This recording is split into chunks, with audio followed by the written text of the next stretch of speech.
მილიონობით ინდუისტი ქალაქ პრაიაგრაჯში წმინდა წყლებში ბანაობს. ინდოეთში მსოფლიოს უდიდესი რელიგიური შეკრება კუმბა მელა იწყება. ეს ისედაც მასშტაბური დღესასწაული, რომელიც ამ წელიწადში ერთხელ იმართება ხოლმე, ყოველ მე-12 წელს კიდევ უფრო გრანდიოზულად აღინიშნება. 2025 წელს დიდ კუმბა მელაში მონაწილეობისთვის დაახლოებით 400 მილიონამდე მომლოცველს ელიან.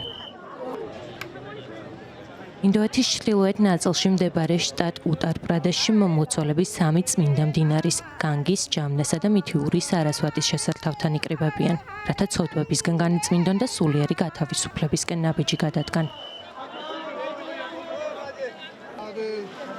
დღესასწაული ეყრდნობა ინდუისტურ მითოლოგიასა და ლეგენდას დემონებისა და ღმერთების შესახებ, რომლებიც უკვდავების ელექსირისთვის იბრძვიან.